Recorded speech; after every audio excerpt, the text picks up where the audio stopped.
Capítulo 1. Lecciones de la placa Petri. Elogio a las células y a los alumnos inteligentes. Problemas en el paraíso. Durante mi segundo día en la estancia del Caribe, cuando me encontraba frente a un centenar de estudiantes de medicina claramente inquietos, me di cuenta, de repente, de que ninguno de ellos consideraba la isla como un refugio de paz. Para aquellos nerviosos estudiantes, Montserrat no era un remanso de tranquilidad, sino la última oportunidad para cumplir un sueño de convertirse en médico. Mi clase era geográficamente homogénea, ya que la mayoría eran estudiantes estadounidenses de la costa oeste, pero había miembros de todas las razas y edades, incluyendo un jubilado de 67 años que estaba impaciente por hacer algo más con su vida. Sus antecedentes eran también muy variopintos: antiguos maestros de la escuela elemental, contables, músicos, una monja e incluso un narcotraficante. Pese a todas sus diferencias, los alumnos tenían dos características en común. La primera, no habían conseguido superar el competitivo proceso de selección que permite el acceso a una de las limitadas plazas de las facultades de medicina estadounidense, y la segunda, eran luchadores, empeñados en convertirse en médicos que estaban decididos a que nada impidiera que tuvieran una oportunidad de demostrar sus aptitudes. La mayor parte de ellos se había gastado los ahorros de toda su vida o se había endeudado hasta las orejas para pagar la matrícula y los costes adicionales que suponía vivir en un país extranjero. Muchos estaban solos por primera vez en su vida, ya que habían dejado a su familia, a sus amigos, a sus seres queridos atrás, soportando unas condiciones de vida intolerables en ese campus universitario. Aún así, a pesar de todas las incomodidades y las desventajas que tenían en su contra, estaban decididos a conseguir su título de medicina. Bueno, al menos así era hasta nuestro primer día de clases. Antes de mi llegada, los estudiantes habían tenido 3 profesores distintos de histología y biología celular. El primero de ellos había dejado en la estacada al largarse de la isla. El primero de ellos los había dejado en la estacada, largarse de la isla por motivos personales 3 semanas después de que comenzaran el semestre. La facultad no había tratado de encontrar un profesor sustituto que trató de volver a empezar, pero por desgracia pidió la baja por enfermedad 3 semanas más tarde. Durante los 15 días previos a mi llegada, un profesor responsable de otra asignatura les había estado leyendo algunos capítulos del libro de texto. Como era de esperar, aquello había aburrido a los estudiantes, pero la facultad estaba cumpliendo con su parte de ofrecer el número específico de horas de clase de la asignatura. Debían cumplirse los requisitos académicos previos establecidos por los examinadores médicos estadounidenses para que los licenciados de esa facultad pudieran ejercer en Estados Unidos. Por 4ª vez en ese semestre, los estudiantes, desanimados, escucharon a un nuevo profesor. Les hice un breve resumen de mis antecedentes y mis expectativas para ese curso. Lo dejé claro: aunque estuviésemos en un país extranjero, no esperaba menos de ellos que lo de mis alumnos en Wisconsin, y que ellos tampoco deberían desear que yo lo hiciera, ya que todos los médicos tenían que superar el mismo examen de la Junta Médica para poder ejercer la profesión, sin importar de qué facultad procedieran. Junta Médica para poder ejercer... Después saqué un fajo de exámenes del maletín y dije a los estudiantes que les iba a entregar una prueba de autoevaluación. Acababan de dejar atrás la mitad del semestre y yo esperaba que ya hubieran aprendido al menos la mitad del temario de la asignatura. El test que les entregué ese primer día consistía en 20 preguntas tomadas directamente del examen de histología de mitad del semestre de la Universidad de Wisconsin. La clase guardó un silencio sepulcral durante los primeros 10 minutos de examen. Se produjo una oleada de movimientos inquietos que se extendió entre los alumnos con más rapidez que el letal virus del ébola. En el momento en el que se cumplieron los 20 minutos estipulados para el examen, los estudiantes tenían los ojos desorbitados por el pánico. Cuando dije se acabó el tiempo, la ansiedad y el nerviosismo reprimidos estallaron con estrépito en un centenar de conversaciones. Les pedí que guardaran silencio y comencé a leer las respuestas. Las primeras 5 o 6 respuestas fueron acogidas con suspiros contenidos. Las respuestas posteriores a la 10ª pregunta fueron recibidas con gemidos de agonía. La puntuación más alta de la clase fue de 10 preguntas acertadas, seguida de varios estudiantes que habían respondido 7 de manera correcta. Supongo que la mayor parte de los restantes acertó al menos una o dos respuestas. Cuando levanté la vista para dirigirme a ellos, me encontré con un montón de rostros conmocionados. Los luchadores habían descubierto que se encontraban muy por debajo del resto de los competidores. La mitad del semestre había quedado atrás y tenían que empezar el curso de nuevo. Una lúgubre expresión de esperanza, de desesperanza, se asentó sobre los rostros de los alumnos, quienes en su mayor parte ya tenían serias dificultades con el resto de las arduas asignaturas de la carrera. En cuestión de momentos, la desesperanza se transformó en una silenciosa desesperación. Miré a los estudiantes y ellos me devolvieron la mirada en mitad de un absoluto silencio. Se me hizo una especie de nudo en el estómago. En su conjunto, la clase parecía sacada de una de esas fotos de Greenpeace en las que aparecen foquitas de enormes ojos que están a punto de ser asesinadas a golpes por un comerciante de pieles sin piedad. Se me encogió el corazón. Tal vez el aire salado y las dulces fragancias me habían convertido ya en un ser más magnánimo. En cualquier caso, y de forma inesperada, me descubrí anunciando que me comprometía a que todos y cada uno de los estudiantes estuvieran preparados para el examen final si ellos se comprometían a realizar el esfuerzo necesario. Pude ver cómo el pánico que había brillado momentos antes de sus ojos se transformaba en ilusión cuando se dieron cuenta de que yo estaba verdaderamente dispuesto a hacer todo lo posible para que lo consiguieran. Sintiéndome como un entrenador arrinconado que da ánimos a sus chicos para el gran partido, les dije que me parecían tan inteligentes como los alumnos que había dado clase en Estados Unidos.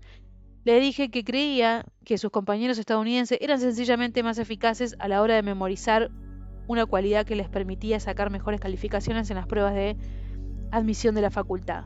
Hice también un gran esfuerzo por convencerlos de que la histología y la biología celular no eran asignaturas difíciles desde el punto de vista intelectual. Les expliqué que, pese a toda su elegancia, la naturaleza se basa en unos principios operativos muy simples. Les prometí que llegarían a comprender de verdad el funcionamiento celular en lugar de limitarse a memorizar cifras y datos, porque yo les enseño los principios más simples de todos los principios simples. Me ofrecí a impartirles clases nocturnas adicionales, algo que pondría a prueba su resistencia después de los ya de por sí largos días de clase y prácticas de laboratorio. Los estudiantes tenían una expresión entusiasmada tras los 10 minutos de discurso. Cuando acabó la clase salieron disparados del aula con la moral por las nubes y decididos a no dejarse vencer por el sistema. Una vez que los alumnos se marcharon, comencé a notar sobre los hombros la pesada carga del enorme compromiso que había adquirido. Comencé a tener dudas. Sabía que un buen número de los estudiantes no estaba calificado para asistir a una facultad de medicina. Muchos otros eran alumnos competentes cuyos antecedentes no les habían permitido prepararse para semejante desafío. Me preocupaba que mi paraíso isleño acabara convirtiéndose en una frenética y acaparadora escaramuza académica que terminara con el fracaso de mis estudiantes y el mío como profesor. Empecé a pensar en el trabajo que tenía en Wisconsin y de repente me pareció muy sencillo. En Wisconsin solo tenía que dar 8 horas de las 50 clases que se impartían en la asignatura de histología y biología celular. Había 5 miembros del departamento de anatomía que compartían conmigo la hora lectiva. Aunque el responsable del temario desde luego era yo, pues era yo quien los acompañaba durante las prácticas de laboratorio, se suponía que debía encargarme de responder cualquier pregunta de los estudiantes relacionados con la asignatura, pero conocer el temario y dar las clases no es parecido. Tenía un fin de semana de 3 días para evaluar la situación que yo mismo había creado. Si me hubiera enfrentado a una crisis semejante en casa, mi personalidad tipo A me habría dejado subiéndome por las paredes, como reza el dicho. Curiosamente, mientras permanecí sentado junto al agua para contemplar la puesta de sol caribeña, esa angustia se transformó sin más en una excitante aventura. Comencé a sentirme entusiasmado al darme cuenta de que por primera vez en mi vida como profesor era el único responsable de esa asignatura principal que yo tendría, ya que no tendría que avenirme el estilo y las restricciones de los programas de enseñanza estipulados. Las células como humanos en miniatura. Tal y como resultaron las cosas, ese curso de histología fue el periodo de mi carrera académica más estimulante y profundo desde el punto de vista intelectual. Puesto que era libre de enseñar la asignatura como me diera la gana, planteé una nueva forma de abordar el temario. Un enfoque que me había estado rondando la cabeza durante muchos años. Siempre me había fascinado la idea de que el hecho de considerar las células como humanos en miniatura haría que resultara mucho más sencillo comprender su fisiología y su comportamiento. Comencé a entusiasmarme mientras programaba la nueva estructura del curso. La idea de superponer la célula y la biología humana reavivaba la pasión de las ciencias que había sentido desde la infancia. Todavía experimentaba el entusiasmo en investigaciones de laboratorio, pero no cuando me sumergía en los detalles administrativos que conllevaba ser un miembro del profesorado, incluyendo los interminables claustros y las insoportables reuniones. Me gustaba pensar que las células se parecían a los humanos porque, después de pasar años observándolos a través de microscopios, había llegado a sentirme intimidado por la complejidad y el potencial de lo que a primera vista no parece más que una estructura anatómicamente sencilla, una masa informe que se mueve sobre la placa de Petri. Tal vez aprendieras en el colegio cuáles son los componentes básicos de una célula: el núcleo, que contiene el material genético, la mitocondria, que produce energía, la membrana externa y el citoplasma, que rellena el interior. Pero dentro de esa célula, en apariencia tan simple, existe un mundo complejo. Estas células inteligentes utilizan ciertas tecnologías que los científicos ni siquiera han acertado a imaginar todavía. La idea de las células como humanos en miniatura, sobre las que llevaba tanto tiempo reflexionando, sería considerada como una herejía por la mayoría de los biólogos. Tratar de explicar la naturaleza de cualquier cosa no humana relacionándola con el comportamiento humano es lo que se denomina antropomorfismo. Los verdaderos científicos consideraban que el antropomorfismo es un pecado mortal y condenan al ostracismo a los científicos que lo utilizan a sabiendas en su trabajo. No obstante, me pareció que estaba apartándome de la ortodoxia por un buen motivo. Los biólogos tratan de obtener conocimientos científicos observando la naturaleza y conjugando hipótesis sobre cómo funcionan las cosas. A continuación, diseñan experimentos para comprobar si sus ideas son ciertas. Uno de los requisitos indispensables de la deducción de hipótesis y la experimentación controlada es que el científico piense cómo una célula o cualquier otro organismo viviente lleva a cabo su vida. Aplicar estas soluciones humanas, es decir, aplicar este punto de vista humano en la resolución de los misterios de la biología, convierte automáticamente a estos científicos en culpables de antropomorfismo. Hagas lo que hagas, la ciencia biológica siempre estará fundamentada en cierto grado de humanización del objeto de estudio. De hecho, creo que la prohibición tácita del antropomorfismo es remanente anacrónico de la Alta Edad Media, en la que las autoridades religiosas rechazaban cualquier relación directa existente entre los humanos y el resto de las creaciones de Dios. Aunque entendiendo que es una exageración tratar de dar cualidades humanas a una bombilla, una radio o una navaja, no lo considero una crítica aceptable cuando se aplica a organismos vivos. Los seres humanos somos organismos multicelulares, así que no es de extrañar que compartamos patrones básicos de comportamiento con nuestras propias células. Sin embargo, sé que es preciso cambiar ciertas concepciones para comprender ese paralelismo. A lo largo de la historia, nuestras creencias judeocristianas nos han llevado a pensar que somos criaturas inteligentes que fueron creadas en un proceso aislado y diferente del resto de los animales y plantas. Esta idea nos hace menospreciar a las criaturas inferiores y considerarlas como formas de vida no inteligentes, en especial a los organismos que se encuentran en los peldaños más bajos de la escala evolutiva. Nada más lejos de la verdad. Cuando consideramos a otros humanos como entidades individuales o nos vemos en el espejo como un organismo individual, tenemos razón en cierto sentido, al menos desde la perspectiva de nuestro nivel de observación. No obstante, si te transformaran en un ser del tamaño de una célula para que pudieras ver tu cuerpo desde esa perspectiva, verías el mundo de una forma completamente distinta. Si te vieras desde la perspectiva desde esa perspectiva, no te considerarías una entidad única y te verías como una ajetreada comunidad de más de 50 billones de células individuales. Mientras jugueteaba con esa idea, para mi clase de histología, me venía a la cabeza una y otra vez la imagen del gráfico de una enciclopedia que solía utilizar de niño. En la sección sobre los seres humanos había una ilustración con 7 páginas transparentes, impresas todas ellas con una silueta idéntica y superponibles de la figura del cuerpo humano. En las primeras páginas la silueta estaba rellena de una imagen del cuerpo humano desnudo. A pasar esa primera página era como retirar la piel para revelar la musculatura, que era la imagen que había en la segunda página. Cuando pasabas esa segunda página, las imágenes superpuestas del resto de las páginas mostraban una cruda disección del cuerpo. Según pasabas las hojas podías ver el esqueleto, el cerebro y los nervios, los vasos sanguíneos, los sistemas orgánicos. Para mi curso del Caribe actualicé mentalmente esas transparencias con distintas y variadas páginas adicionales ilustradas con estructuras celulares. La mayor parte de las estructuras celulares se denominan orgánulos, órganos en miniatura suspendidos en el gelatinoso citoplasma. Los orgánulos son los equivalentes funcionales de los tejidos y los órganos del cuerpo humano.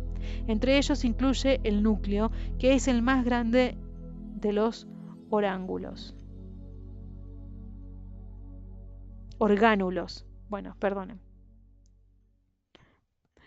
De los orgánulos.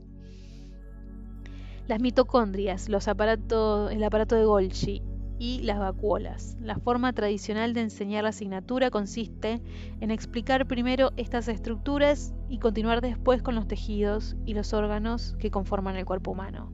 Yo, sin embargo, integré esas dos partes de la asignatura en una para reflejar la imbricada naturaleza de los humanos y las células.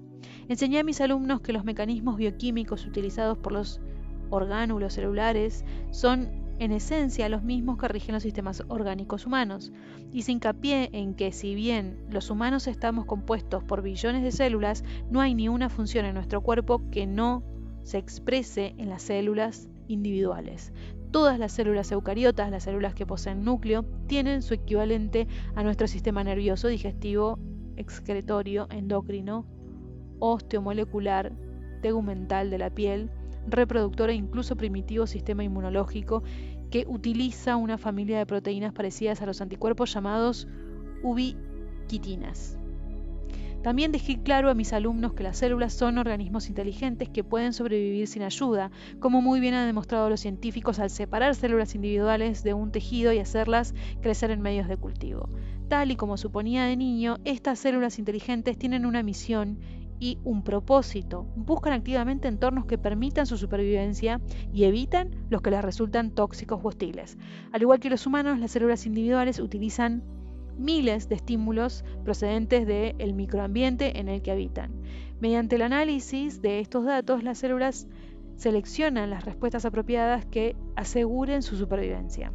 Las células individuales también son capaces de aprender de estas experiencias ambientales y de crear una memoria celular que transmitirán a su descendencia. Por ejemplo, cuando el virus del sarampión infecta a un niño, se produce una activación de su inmaduro sistema inmunológico para que produzca anticuerpos proteicos que lo protegerán contra ese virus. En el proceso, la célula deberá crear un nuevo gen que sirva como molde a la hora de crear anticuerpos contra el sarampión. El primer paso a la hora de generar anticuerpos específicos contra el sarampión tiene lugar en el núcleo de las células inmaduras del sistema inmunitario. En sus genes hay un gran número de segmentos de ADN que configuran tan solo retazos de proteína. Mediante el ensamblaje al azar y la recombinación de ese ADN, las células inmunológicas crean un vasto sentido de distintos genes, cada uno de los cuales codifica por un anticuerpo con una forma diferente. Cuando una célula inmadura del sistema inmunológico crea un anticuerpo que encaja físicamente con el virus invasor del sarampión, esa célula se activará. Las células activadas utilizan un increíble sistema de maduración de la afinidad, que les permite ajustar a la perfección la forma del anticuerpo final, de manera que se convierta en el complemento perfecto para el virus del sarampión. Mediante un proceso denominado hipermutación somática, la célula inmunológica activada produce centenares de copias del margen del anticuerpo original. No obstante, cada nueva versión del gen sufre una pequeña mutación, de forma que codificará por un anticuerpo ligeramente diferente. La célula selecciona la variante del gen que produce el anticuerpo que mejor encaja. Esta versión seleccionada del gen también se somete a repetidas rondas de hipermutación somática para esculpir aún mejor la forma del anticuerpo a fin de que éste se transforme en el complemento físico perfecto del antivirus del sarampión. Cuando los anticuerpos creados se fijan al virus, inactivan el invasor y lo marcan para su destrucción, protegiendo de esta manera al niño de los estragos causados por el sarampión. Las células retienen una memoria genética de ese anticuerpo, de manera que, si en el futuro el individuo se ve expuesto al sarampión, inician de inmediato una respuesta inmunológica protectora. El nuevo gen del anticuerpo se transmite también a la descendencia de las células cuando éstas se dividen. Esta increíble hazaña de ingeniería genética tiene una importancia crucial, ya que representa un mecanismo inherente e inteligente de evolución celular. Los orígenes de la vida. Las células inteligentes se vuelven más inteligentes. No debería resultar extraño que las células sean tan inteligentes. Los organismos unicelulares fueron las primeras formas de vida de este planeta. Los restos fósiles demuestran que ya estaban aquí 600 millones de años después de que se formara el planeta.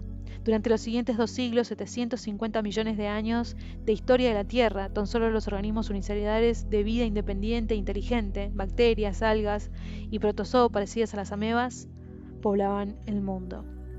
Hacia alrededor de 750 millones de años, cuando aparecieron los primeros organismos multicelulares, animales y plantas, estas células descubrieron una forma de volverse más inteligentes. La forma de vida multicelular fueron al principio comunidades aisladas o colonias de organismos unicelulares. En un primer momento, las comunidades celulares estaban compuestas por una decena o centenares de células. Sin embargo, las ventajas evolutivas de vivir en una comunidad pronto dieron origen a comunidades compuestas por millones e incluso billones de células individuales socialmente interactivas. Aunque cada célula individual tiene dimensiones microscópicas, el tamaño de las comunidades multicelulares puede variar entre lo apenas visible y lo gigantesco. Los biólogos han calificado estas comunidades organizadas basándose en la estructura que presentan desde la perspectiva humana.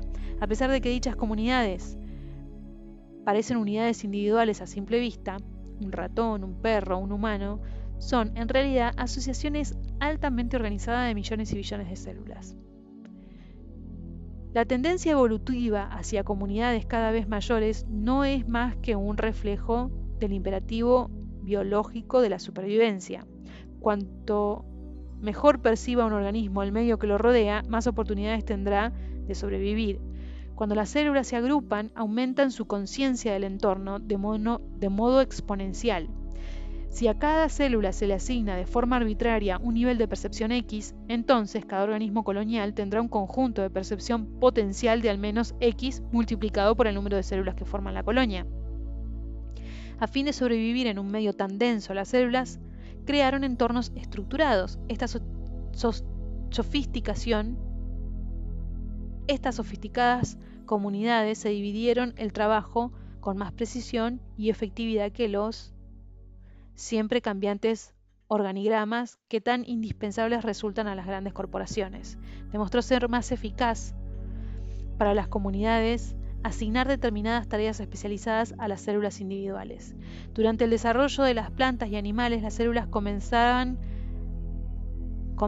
a adquirir esas funciones especializadas ya en la fase embrionaria. El proceso citológico de especialización permite a las células formar los órganos y tejidos específicos del cuerpo. Con el paso del tiempo, este patrón de diferenciación, es decir, de distribución del trabajo entre los miembros de una comunidad, comenzó a incluirse en los genes de todas y cada una de las células de la comunidad, lo que incrementó de forma significativa la eficiencia y la capacidad para la supervivencia del organismo. En organismos más grandes, por ejemplo, tan solo un pequeño porcentaje de las células está implicado en la asimilación y la respuesta de estímulos externos. Ese es el papel de los grupos de células especializadas que conforman los tejidos y los órganos del sistema nervioso. La función de este sistema es percibir el entorno y coordinar el comportamiento del resto de las células que conforman la enorme comunidad celular. La división del trabajo entre las células de una comunidad ofrece una ventaja más para la supervivencia. La eficacia de este sistema permite que haya un mayor número de células que sobreviven con menos. Recuerda el viejo dicho, donde comen dos, comen tres. O reflexiona sobre lo que costaría construir una casa de solo 2 habitaciones en comparación con lo que costaría construir un apartamento de 2 habitaciones en un edificio de un centenar de apartamentos. Para sobrevivir, cada célula necesita consumir cierta cantidad de energía.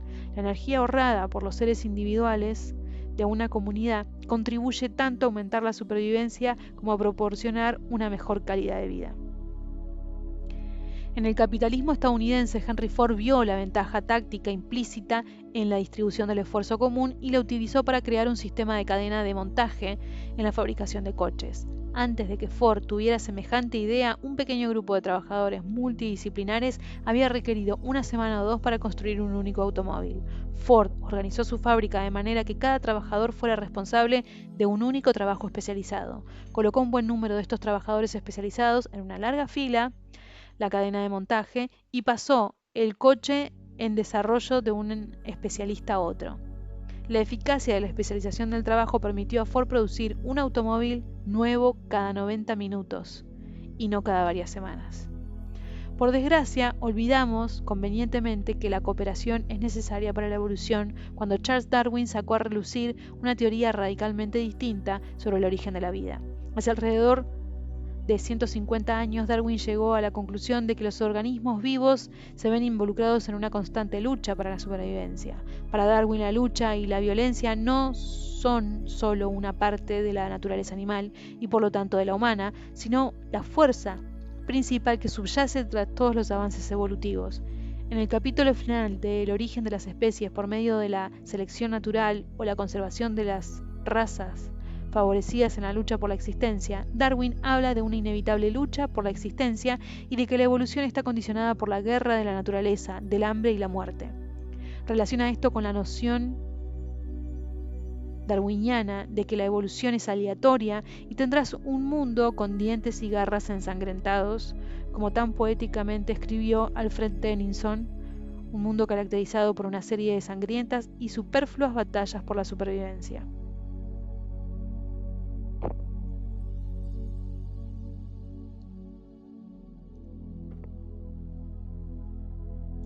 La evolución sin garras ensangrentadas. Aunque Darwin es el evolucionista más famoso, el primer científico que consideró la evolución como un hecho científico fue el distinguido biólogo francés Jean-Baptiste de Lamarck.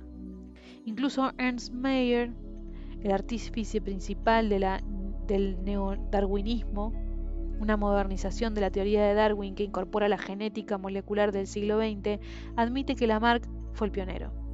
En su conocido libro de 1970, Evolution and the Diversity of Life,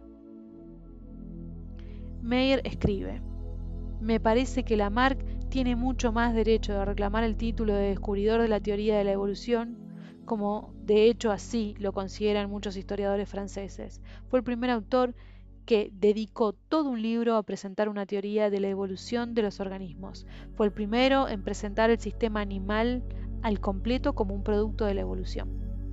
Lamarck no solo presentó su teoría 50 años antes que Darwin, sino que también ofreció una teoría mucho menos violenta sobre los mecanismos evolutivos.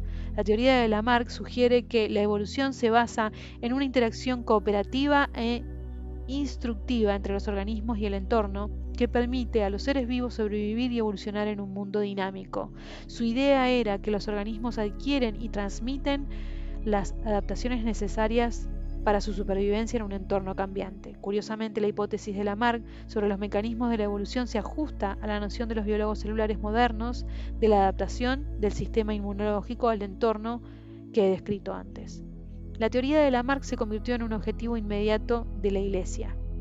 La idea de que los humanos evolucionamos a partir de formas de vida inferiores se consideró una herejía. Lamarck también sufrió el desprecio de sus colegas científicos, quienes como creacionistas ridiculizaron sus teorías.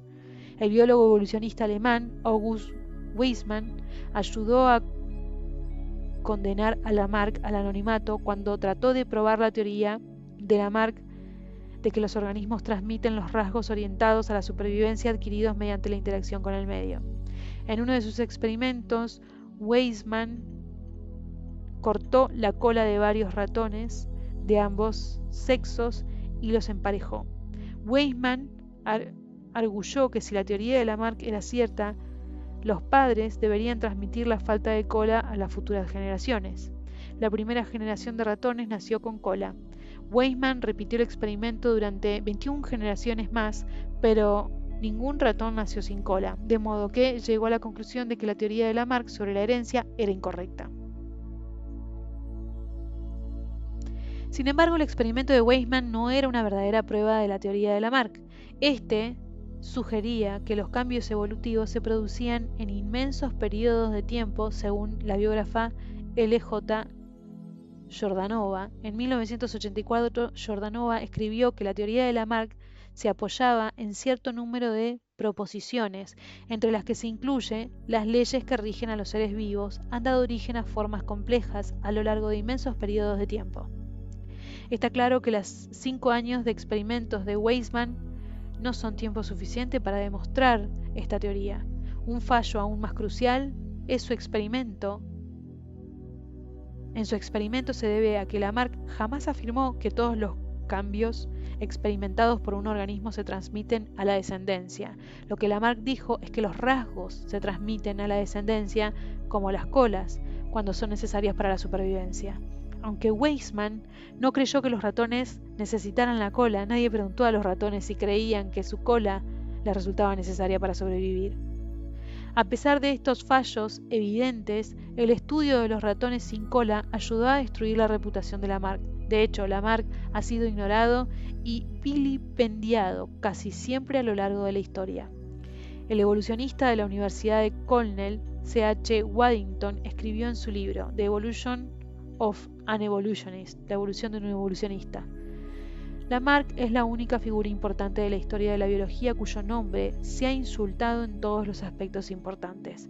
La mayoría de las contribuciones científicas están destinadas a ser superadas, pero muy pocos autores han escrito trabajos que, aún 2 siglos después, sigan siendo rechazados con una indignación de tal vehemencia que cualquier escéptico podría tomarla por remordimiento de conciencia.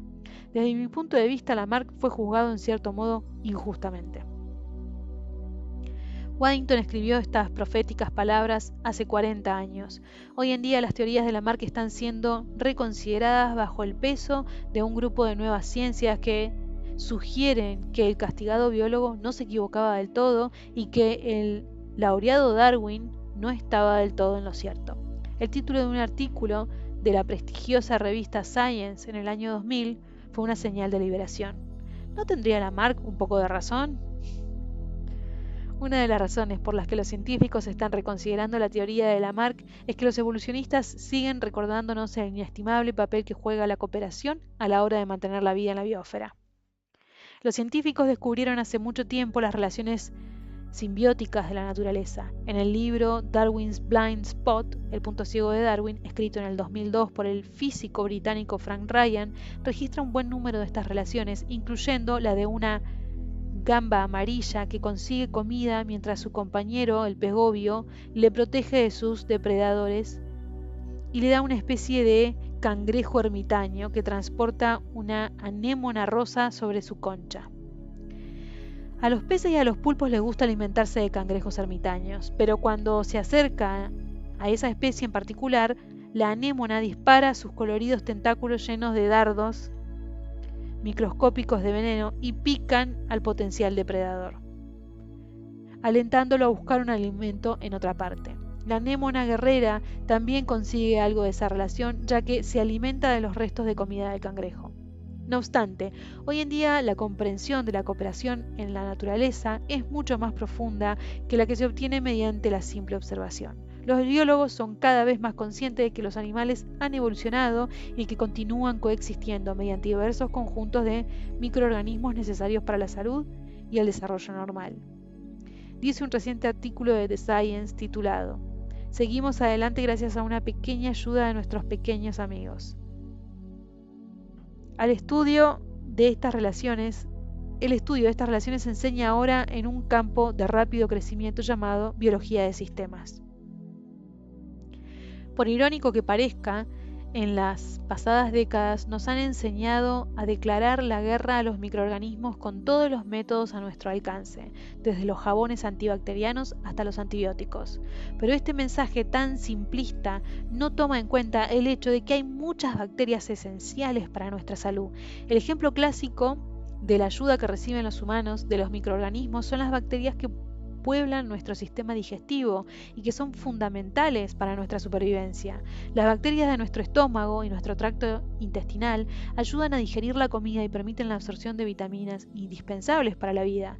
Esta cooperación entre humanos y microorganismos es la razón de que el uso indiscriminado de antibióticos sea perjudicial para nuestra supervivencia. Los antibióticos son asesinos indiscriminados, matan bacterias necesarias para la vida con tanta eficacia como matan a las dañinas. Los recientes avances de la genética han revelado un mecanismo adicional de cooperación entre las especies. Resulta que los organismos vivos entran a formar parte de una comunidad celular compartiendo sus genes. Hasta ahora se creía que los genes solo se transmitían a la descendencia de un organismo individual a través de la reproducción. En la actualidad los científicos han descubierto que los genes se comparten no solo entre los miembros individuales de una especie, sino también entre los miembros de distintas especies. La distribución de la información mediante la transferencia genética acelera el proceso de evolución, ya que los organismos pueden adquirir experiencias aprendidas por otros organismos. Debido a esta distribución de genes, los organismos ya no pueden considerarse como entidades aisladas. No hay muros entre las especies.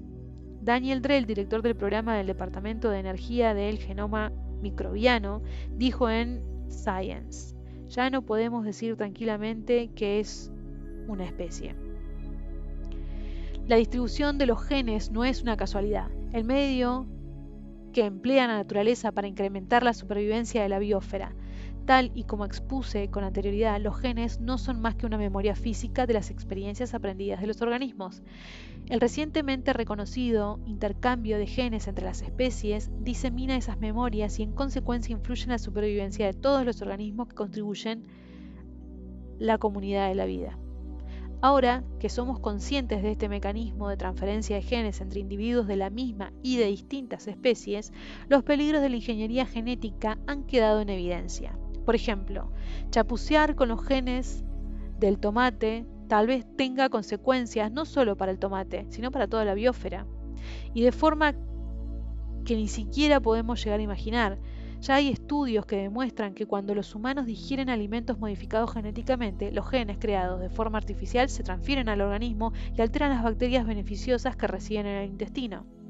De forma similar, los genes que se transfieren entre las cosechas agrícolas manipuladas genéticamente y las especies nativas de los alrededores han dado lugar a las superweeds, malas hierbas altamente resistentes a herbicidas.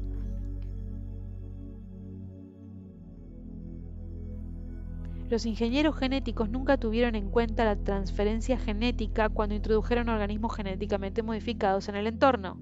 Ahora comenzamos a experimentar las calamitosas consecuencias de este descuido, ya que los genes artificiales se están extendiendo y modificando a otros organismos del entorno. Los evolucionistas genéticos advierten que si fracasamos a la hora de aplicar las lecciones de nuestro destino genético común, algo que debería enseñarnos la importancia de la cooperación entre todas las especies, pondremos en peligro la existencia humana. Debemos dejar atrás la teoría darwiniana que resalta la importancia de los individuos y acoger una que enfatice la importancia de la comunidad.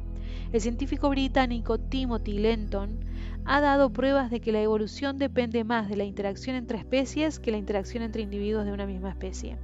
La evolución se convierte así en una cuestión de supervivencia de los grupos más adaptados y no de los individuos más adaptados. En 1998, en un artículo de Nature, Lenton escribe que en lugar de concentrarnos en los individuos y en su papel de la evolución, deberíamos considerar a la totalidad de los organismos y su entorno natural para comprender plenamente qué rasgos serán los dominantes y se transmitirán a la descendencia. Lenton suscribe así la hipótesis sobre Gaia de James Lovelock, que sostiene que la Tierra y todas sus especies conforman en conjunto un organismo vivo e interactivo. Aquellos que apoyan esta teoría afirman que manipular el equilibrio de este superorganismo llamado Gaia, ya sea destruyendo las selvas, reduciendo la capa de ozono o alterando organismos mediante ingeniería genética, puede poner en peligro su supervivencia y en consecuencia la nuestra. Recientes estudios financiados por el Consejo Británico de Investigación Medioambiental respaldan esa preocupación. Aunque se han producido 5 extinciones en masa a lo largo de la historia de nuestro planeta, todas ellas se creen causadas por agentes extraterrestres, tales como el choque de un meteorito contra la Tierra. Uno de los nuevos estudios concluye que el mundo natural está experimentando la 6ª y mayor extinción de su historia. En esta ocasión, sin embargo, la causa no será extraterrestre. Según Jamie Thomas, uno de los autores del estudio, hasta donde sabemos, esta estará causada por un organismo animal, el hombre.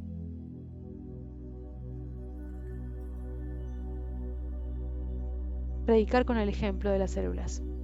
Durante mis años como profesor en la Facultad de Medicina, llegué a darme cuenta de que los estudiantes de esta carrera son, dentro del entorno académico, más competitivos y arrogantes que un cargamento de abogados. Se esfuerzan por seguir la lucha de Darwin en su empeño por llegar a ser uno de los más aptos y deslumbrar en la graduación después de 4 agotadores años en la facultad. Este obcecado objetivo de convertirse en licenciado estelar, sin fijarse en siquiera en los compañeros que están alrededor, sigue sin duda el modelo darwiniano. Pero a mí siempre me ha parecido una meta algo irónica para los que se esfuerzan por convertirse en compasivos sanadores. No obstante, mis prejuicios sobre los estudiantes de medicina se desmoronaron durante mi estancia en la isla. Tras mi llamada a las armas, mi clase de inadaptados dejó de actuar como los típicos estudiantes de medicina. Abandonaron esa mentalidad en la que solo los más aptos sobreviven y se agruparon en una fuerza única en un equipo que los ayudó a llegar con vida al final del semestre. Los estudiantes más fuertes ayudaron a los más débiles y de esta forma todos se volvieron más fuertes. Resultó algo sorprendente y hermoso ver lo bien que se complementaban, que se compenetraban. Al final hubo una recompensa, un final propio de Hollywood, porque en el examen final puse a mis alumnos exactamente el mismo test que a los estudiantes de Wisconsin, y no hubo ninguna diferencia entre los resultados de estos rechazados y sus colegas de la élite de Estados Unidos. Muchos estudiantes declararon con orgullo. Más tarde, cuando volvieron a casa y se encontraron con sus compañeros que asistían a las facultades estadounidenses, que comprendían mucho mejor los principios que gobernaban la vida de las células y de los organismos. Ni qué decir tiene que me emocionó que mis alumnos hubieran llevado a cabo un milagro académico, pero no fue hasta años después cuando comprendí cómo lo habían logrado. En aquel momento creí que la clave estaba en el formato de las clases y todavía creo que superponer la biología humana y la celular es la mejor manera de enseñar el temario de la asignatura. No obstante, ahora que me he aventurado en lo que, como ya he mencionado, alguno podría considerar como el territorio del chiflado Dr. Dolittle, creo que buena parte del éxito de los alumnos se debió a que ellos no se comportaron como sus compañeros de Estados Unidos. En lugar de imitar a los inteligentes estudiantes de medicina estadounidense, imitaron el comportamiento de las células inteligentes y se unieron para formar un grupo aún más listo. No dije a mis alumnos que estructuraran sus vidas en función a la vida celular, porque todavía estaba inmerso en el método de enseñanza científico y tradicional, pero me gustaría pensar que siguieron esa dirección de forma intuitiva, después de escuchar cómo elogiaba la capacidad de cooperación de las células por formar organismos más complejos y prósperos. No lo sabía en aquel momento, pero ahora creo que otra de las razones del triunfo de mis alumnos fue que no dejé de elogiar las células. Elogié también a los alumnos. Necesitaban escuchar que eran estudiantes de primera categoría para creer que podían actuar como tales. Como detallé en los próximos capítulos, muchos de nosotros ponemos límites a nuestra vida no porque sea necesario hacerlo, sino porque creemos que debemos hacerlo. Pero me estoy adelantando. Baste decir que después de 4 meses en el paraíso, dando clases de una forma que clarificaba mis ideas acerca de las células y de las lecciones que enseñan a los humanos, Ya estaba en el camino hacia la comprensión de la nueva biología que deja por los suelos tanto el derrotismo genético y la programación parental como la supervivencia darwiniana de los más aptos.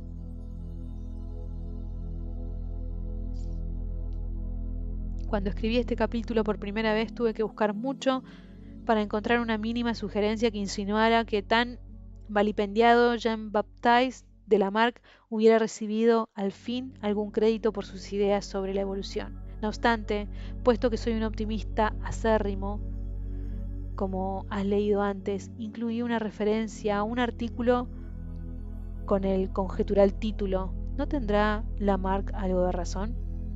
Me alegra poder decir que mi optimismo estaba justificado. Una década más tarde, resulta mucho más fácil encontrar defensores de Lamarck que creen que tenía más que algo de razón. De hecho, era un visionario. Casi 200 años después de su muerte, las investigaciones de epigenética, uno de los campos más candentes de la ciencia actual, corrobora una y otra vez la tan ridiculizada idea lamarckiana de que los organismos se adaptan al medio y pueden transferir dichas adaptaciones a las generaciones futuras.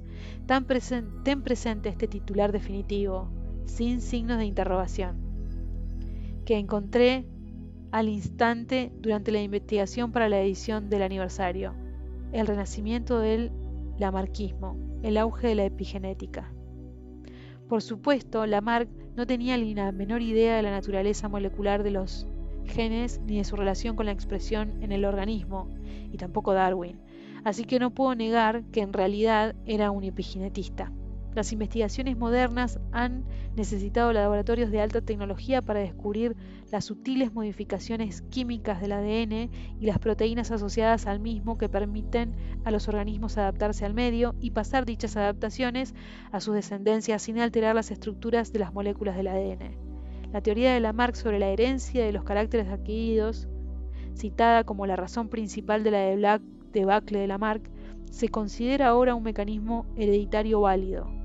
La investigación puntera no solo está ayudando a restablecer la reputación de Lamarck, también está socavando la creencia de nuestra cultura en el determinismo genético, lo cual, como a estas alturas sabes muy bien, es uno de los temas principales de la biología de la creencia. Los genes que heredamos de nuestros padres y nuestras madres no son nuestro destino. No quiero exagerar al respecto al cambio de la comunidad científica en lo relativo al lamarckismo. Existe todavía un acalorado debate en lo que se refiere a los mecanismos que regulan la evolución. Por ejemplo, cuando en la década del 80 John Cairn, un eminente físico y biólogo molecular, presentó por primera vez a los académicos la teoría de la multiplicación adaptativa, que sostiene que las mutaciones tienen lugar en la respuesta a estímulos específicos, fue tildado de hereje y su teoría resulta polémica incluso hoy día.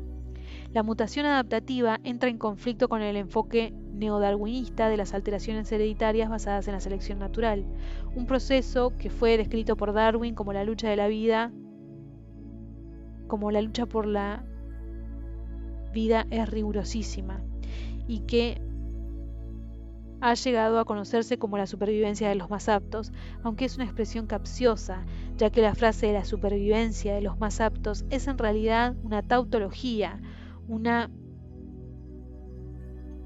perogrullada que no debería utilizarse para describir las fuerzas motrices de la evolución. Por definición, los más aptos son aquellos más capaces de sobrevivir, de modo que la frase podría reescribirse como la supervivencia de aquellos con más capacidad para sobrevivir. Eso no se puede discutir. El neodarwinismo atribuye las mutaciones a errores de copia accidentales durante la replicación de los genes. Cuando el error genético aumenta la capacidad de supervivencia del organismo, la mutación se selecciona para su transmisión. Esto sugiere que la dirección de los avances evolutivos es accidental e impredecible. ¿Qué te parece? En respuesta a las eternas preguntas ¿cómo llegamos acá? ¿Por qué estamos acá? La teoría neodarwinista intenta hacernos creer que evolucionamos gracias a miles de millones de años de afortunados accidentes genéticos. Por el contrario, la teoría Lamarckiana afirma que las mutaciones que generan la evolución nacen de la necesidad de un organismo de adaptarse a un medio amenazador, de modo que no son aleatorias y resultan en gran medida ambientalmente predecibles. Este debate científico, en apariencia primitivo, resulta importante porque las mutaciones adaptativas implican un propósito en la evolución biológica, el propósito de amoldarse a las condiciones imperantes en el entorno que incluye a toda la comunidad vital. Creo que al final la teoría de las mutaciones adaptativas prevalecerá y eso corroborará la idea de que el complejo entramado de la vida y el proceso evolutivo son el resultado de una colaboración simbiótica altamente organizada entre todos los organismos vivos. La fascinante investigación del biólogo y matemático Martin A. Nowak, director del programa de Harvard de Dinámica Evolutiva, respalda ya el papel crucial de la cooperación en la evolución. Utilizando las matemáticas y simulaciones por ordenador, Nowak dividió a las poblaciones en cooperantes, aquellas que ayudan a otros, y desertoras, aquellas que no ayudan a otros aunque sí aceptan su ayuda. Nowak descubrió que en los miles de documentos científicos publicados sobre el predominio de los cooperantes en la evolución desde las bacterias de los seres humanos, desde la bacteria a los seres humanos, todos los escenarios podrían dividirse en 5 categorías. Una categoría, por ejemplo, es la selección espacial, en la que los individuos cooperantes no se distribuyen de manera uniforme en la población. En estas poblaciones, con parches de cooperantes, los individuos que ayudan forman grupos y vencen a los desertores. Otra categoría es la que Nowak llama "te rasco la espalda y alguien rascará la mía", en la que un individuo decide ser cooperante debido a la reputación del individuo necesitado. Pone como ejemplo a los macacos japoneses. Los monos de bajo rango que asean a los de alto rango, pueden mejorar su reputación y recibir más acicalamiento si se dejan ver con los monos de alto rango, a los que Nowak denomina los jefazos. Nowak descubrió que la cooperación defección existe en muchos niveles. Un individuo puede ser un cooperante y un desertor al mismo tiempo. Aquí Nowak pone el ejemplo de un grupo de empleados de una compañía que compiten a muerte entre sí para ascender, pero que también colaboran para asegurarse de que su compañía lo hace mejor que otras. Esta idea sobre la compleja naturaleza de la relación cooperación-defección encaja en los principios de la biología del sistema. Otro campo que ha florecido en las últimas décadas, que reconoce que la biología se comprende mejor estudiando la dinámica de la interacción de sistemas que concentrándose solo en un sistema. Un ejemplo claro, la ciencia médica, que en su día intentó comprender las cardiopatías concentrándose en la estructura y la función del corazón. No obstante, los avances fundamentales en las cardiopatías solo se realizaron cuando se estudió la función cardíaca en relación con la influencia de otros sistemas como el nervioso, el neuroendocrino, el inmunológico y el digestivo. Los modelos de Nowak también confirman aquello que todo aquel angustiado por el funesto estado actual de nuestro planeta ha notado ya, que la cooperación es intrínsecamente inestable y existen ciclos en los que predomina la defección. Sin embargo, Nowak también nos da buenas noticias, y es que el espíritu altruista parece restablecerse siempre. Nowak resume todo lo que ha descubierto a través de sus simulaciones con la conclusión de que la vida no es solo una lucha por la supervivencia, también es un abrazo por la supervivencia.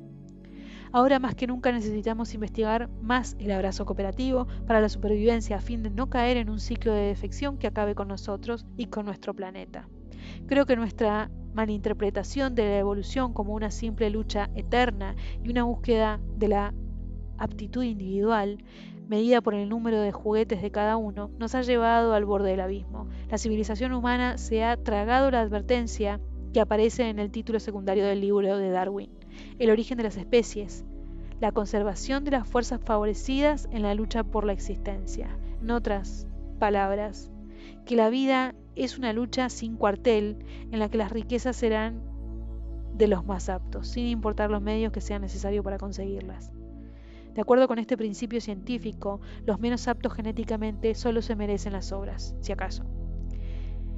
Esa mentalidad nos ha llevado a guerras continuas por posesiones materiales, a un consumo excesivo que ha generado una explotación de recursos insostenible, a una repartición de riquezas cada vez más desigual y a un planeta cada vez más enfermo. El hincapié del darwinismo en la aptitud del individuo ha restado importancia a la cooperación comunitaria en la evolución. Una de las áreas más importantes en la que hemos ignorado la importancia de la cooperación entre los organismos de nuestro propio cuerpo. En los 10 años que han pasado desde que denuncié nuestra guerra a los microorganismos con todos los métodos a nuestro alcance, desde los jabones antibacterianos hasta los antibióticos, han salido a la luz multitud de efectos perjudiciales que son el precio a pagar en esta guerra que tiene lugar a nuestro organismo, en nuestro organismo. El hecho es que hay cientos de billones de invasores microbianos, la mayor parte en el intestino, que son necesarios para nuestra supervivencia, y estos invasores son 10 veces más numerosos que las propias células del cuerpo, puesto que el cuerpo no puede sobrevivir sin sus microbios, cuyo nombre colectivo es microbioma. Podría decirse que son el equivalente funcional de cualquiera de nuestros demás sistemas orgánicos vitales. El reconocimiento tardío a la importancia del microbioma, los seres humanos, junto con la mayoría de los demás organismos, se denominan ahora propiamente un superorganismo, organismos complejos formados por muchos organismos más pequeños. En su alarmante nuevo libro Missing Microbes, los microbios perdidos, cómo el uso excesivo de antibióticos está promoviendo las plagas modernas. El Dr. Martin J. Blaser, director del programa del microbioma humano en la Universidad de Nueva York, advierte no solo de la adaptación de resistencia frente a antibióticos, sino también de la decreciente diversidad de microbioma humano, lo que incrementa nuestra susceptibilidad a enfermedades crónicas como las alergias, el asma, la diabetes o la obesidad. Por ejemplo, en el mundo industrializado, la incidencia de diabetes tipo 1 se ha doblado en los últimos 20 años. En Finlandia, la incidencia ha aumentado un 550% desde 1950. Blaser afirma que estas epidemias modernas no son solo enfermedades, sino también signos externos de los cambios internos.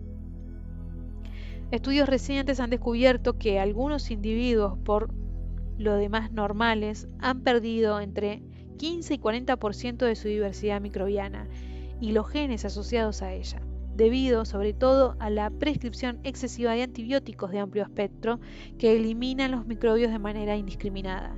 Con todo, Blaser, que ha estudiado los microorganismos que pueblan nuestro cuerpo durante 30 años, los considera a ellos y a sus 20 millones de genes los guerrilleros que nos ayudan a luchar contra las enfermedades. Si bien Blaser nos advierte sobre el descenso de la diversidad de nuestro microbioma, otros científicos señalan con alarma el declive de la diversidad de nuestro planeta, donde las poblaciones y especies animales disminuyen a un ritmo alarmante. Ciertos científicos de Stanford han estudiado la abundancia y número de algunos de poblaciones durante un periodo de tiempo y han descubierto que la tasa de extinción es de hasta 1000 veces mayor de lo que habría sido si los seres humanos no estuvieran en el entorno generando contaminación, deforestación, monocultivos y sobreexplotación agrícola. Muchos científicos medioambientales creen que nos hemos lanzado en picado hacia un colapso ambiental y que estamos en las puertas de la sexta extinción en masa de este planeta. Los ecologistas saben hace mucho tiempo que la estructura de los sistemas ecológicos localizada puede cambiar de manera abrupta e irrevertible de un estado a otro cuando el estrés que sufre alcanza niveles críticos. Las pruebas actuales indican que el ecosistema global puede reaccionar de esa misma manera abrupta y que de hecho corre peligro de hacerlo. Anthony Baronsky, un profesor del Departamento de Biología Integrada de Berkeley en la Universidad de California, junto con algunos otros, afirma que nos encontramos en un momento clave planetario, ya que las actividades humanas están obligando a la Madre Tierra a manifestar una transición global crítica. Un estudio reciente realizado por la NASA confirma que la civilización industrial mundial está abocada al colapso de las próximas décadas, es decir, muy pronto. La civilización no ha creado el cambio climático global, El planeta ya ha sufrido 5 glaciaciones, pero nuestro comportamiento y nuestra tecnología están generando estresantes microambientales que exacerban el impacto de la crisis del cambio climático. El proceso del auge y colapso de una sociedad ha sido un fenómeno cíclico a lo largo de la historia, y en algunos casos esos periodos de colapso han durado siglos. Si bien los colapsos anteriores afectaron fundamentalmente a sistemas sociales humanos localizados, el colapso que se aproxima ha tenido ya un profundo impacto global sobre la salud del planeta. En la actualidad vivimos en una era conocida como antropoceno, que resalta que las actividades humanas están causando cambios masivos en nuestro mundo natural a un ritmo sin precedentes. Ninguna localización de nuestro planeta, desde el punto más al sur de la Antártida hasta lo alto del monte Everest, ha permanecido a salvo de la influencia humana. Por ejemplo, la combustión de los carburantes fósiles ha dejado una huella en nuestro entorno inmediato, y además el fino velo de la atmósfera terrestre lo transporta hasta todas las regiones del globo. Esto nos recuerda lo siguiente: primero, que todos estamos conectados; 2, que todos dejamos una huella; 3, que la tierra que nos cobija es finita.